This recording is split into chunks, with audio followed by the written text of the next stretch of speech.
Well, hello there. This is he who knows 10,000 games, and welcome to my very first video game review. I decided to start off with Spider-Man, since it is the new hot thing and I have been waiting for it patiently for years and years to come out, as I am not a proud owner of a PlayStation 4 or 5. So, let's dive into it, shall we? First, let's talk about the good. The first thing I want to talk about here is the game combat. What is there to say that hasn't already been said? The game combat feels fluid, feels punishing and easy at the same time, because on one hand you will be swinging webs, shooting guys, nailing them to the wall. On the other hand, one small misstep and you will be punished, but that comes at a later point in the game. At first, the enemies are quite easy to understand and to fight, which is as it should be, since, for example, my girlfriend is not an experienced gamer, and if she gave it a shot, I'm sure she would enjoy it, because the game does pace itself rather well. Towards the ending of the game, the combat becomes challenging and punishing, and there's quite a lot of chaos going about, and you do need to somewhat be aware of what you're doing, which is really nice. Now, I have been playing on amazing difficulty, which is, I believe, kind of like normal, and I found it quite enjoyable. I believe if I played on any lesser difficulty, it would be ridiculously easy. The boss fights were for the most part done amazingly. Um, Small spoiler alert for those who haven't played, the boss fight with Mr. Negative I really thought was visually pleasing. The final boss fight was just awesome, cinematically done. I felt as if I was playing a movie, for the most part. And the movement is quite excellent. I mean, you can use fast travel to go from point A to point B, but there's rarely a need to, as movement is quite enjoyable and there are lots of secrets and side missions you can do while traversing the city. So that's another huge plus for the game. Now let's talk about the graphics a little bit. One thing I would like to point out is that the facial expressions in the game are just absolutely glorious. One person that stood out the most to me was Aunt May. The expressions of sadness, of joy, even Peter's expressions as well. The facial reactions when they discuss a sensitive subject or problem that Peter has, or Miles, it really adds a lot to the immersion into the game, because we actually feel like these are real people with real feelings. And that is quite important, as I'm sure you will agree. And another thing that I would like to mention is the color palette and the visuals chosen by the designers of the game. And I also have to make a comparison to the Batman series, because they are pretty much similar, if not the same. Batman is also quite a well-done game. And speaking of which, the user interface. Let's talk about the map. As you can see, I do have a minimap on my lower right-hand side, which is quite a desirable thing, and one thing that Batman Arkham Knight did not have, while it does have an open world. And maybe it's just me being whiny, but I did mind that in Batman, as some side quests were quite difficult to locate or to find, mostly because I don't have much time when I'm not preparing videos to actually play games, because I do have a second job and a family. So finding the side quests in Batman was sometimes rather confusing. I did not know which way to go. While in Spider-Man it's made easy. And also, speaking of side quests, there are fetch quests, as we like to call them, but they do feel rewarding and fun, because they usually involve either acrobatics or fighting mixed with acrobatics, which is quite amazingly and spectacularly done. So That's one plus for the fetch quests. The other plus would be that the fetch quests are rewarding in the sense that they reward you with the crafting materials for your gadgets, upgrades, they give you experience points, and most importantly for the fashion fans out there, they on some of them, if not all of them, unlock suits with new powers. And unlike some other developers or publishers, looking at you, Ubisoft, you do not unlock suits by, swiping your credit card in an online store for a single player game. Assassin's Creed. Sorry about that.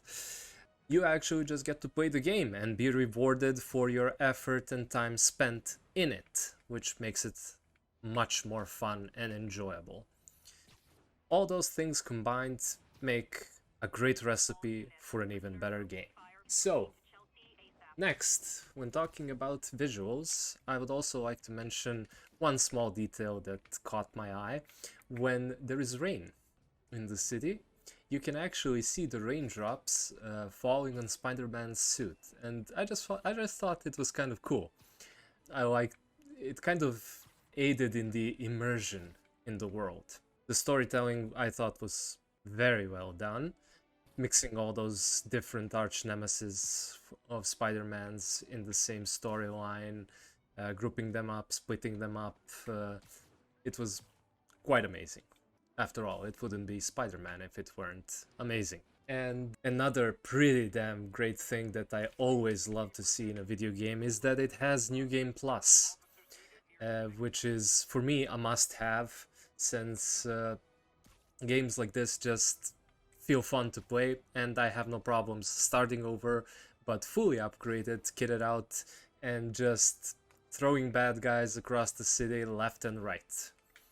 That always feels cool and satisfying, especially if there was an area where, you had some issues or problems, and now you just want to go back for some sweet, sweet payback.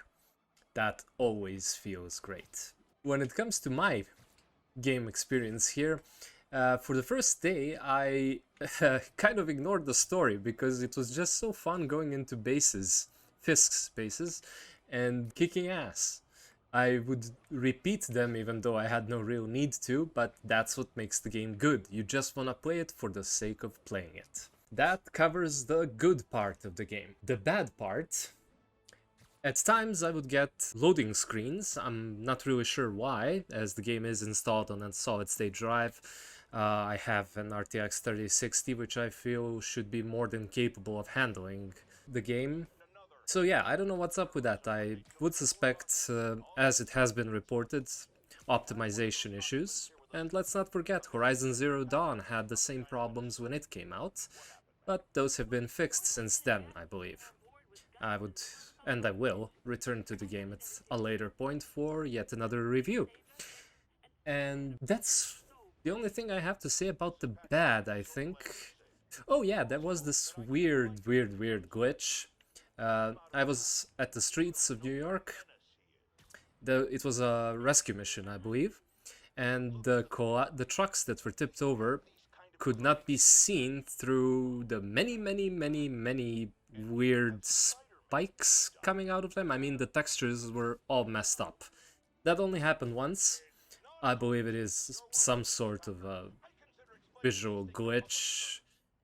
I haven't had issues like that with my other games, including, I don't know, God of War, Assassin's Creed, or any others. So I do suspect this is a problem on the developer's side. And that's all I have to say about the bad, which I like. Not much bad in the game. The ugly. The ugly is the worst kind. Something that cannot be tolerated, something that, something that breaks the game for me, or lowers its rating. And I'm really happy to say that there are no such things in Spider-Man Remastered. The only ugly thing I would like to say, and this is just a personal note, it's a darn shame the game didn't come out for PC sooner. I know, Sony fanboys will hate me for this. Sorry, Sony fanboys. But I see us all as video gamers primarily. I don't care what platform you're playing on. I believe that everyone should have the ability to play games they like or they would like. If you enjoy PlayStation, that's perfectly fine with me. I happen to enjoy PC more because, modding scene sometimes, and this is something I don't believe many people would admit. I also like to cheat in single player games sometimes just for the fun of it. Sometimes there's, and I'll speak more on that in my Assassin's Creed Odyssey review, when and why I used a certain cheat code to bypass a built-in mechanic to make me spend money. We'll talk about that at a later date. All in all, I just want to say thank you, Sony. I believe it was a wise decision on the company's part because, hey, it's the second top grossing Sony game behind God of War at the time of this review, which means you guys made money and the gamers are happy. We got something of the highest possible quality, I believe, and I love that Sony hasn't caved into the pressures like Square Enix, for example, what with them selling microtransactions and skill points, I wanna say, in Deus Ex Mankind Divided. Such mechanics have nothing to do with single player games and they have no place in them. So yeah, nothing ugly. Keep on the good work, Sony. Keep providing us with awesome content, and thank you for this wonderful experience. That's all about I have to say for this game, guys. I want to thank each and every one of you who have seen the review, who have gave it a chance. I'm rather new at this, so please forgive me if I've made some mistakes. If you agree or disagree with me, please leave it down in the comments. Just please remember, be respectful, provide arguments for your opinions. I have nothing against you if you disagree, just tell me why. I would also like to know, and who knows, I mean, maybe I changed my mind, maybe there is something wrong with the game, and I just don't see it currently. These are all, after all, just my personal impressions and opinions. So if you like, give it a like. If not, please don't give a dislike right now. It's my first video, so please be gentle with me. I know you won't, but I'm asking all the same. Like, subscribe, and I hope to see you all in the next one. I hope to keep putting out videos every week. There will be other things than reviews, like I will be talking about video game history, retro video games, and when I say retro, I don't just mean early 2000s, I mean 80s, 90s, whatever. I have been playing video games ever since 1995, and I have quite a long history of playing video games. Also, some rather notable games I have missed out on. Hopefully, we'll get the chance to rectify all that. I will also be doing video game discussions and reporting on the happenings in the industry, which I find of note. As I find that there's quite a few things that are worth discussing, talking about, debating, praising what's been done right in the industry, and criticizing what's being done wrong, so as to prevent, well, the further decline of the industry, and talking about what can be improved upon. If you guys would like to see more, I will be putting up another video discussing how the cosmetic system was implemented well within Spider-Man and what other developers and publishers are doing wrong when it comes to single-player games. So please join me for another discussion. See ya!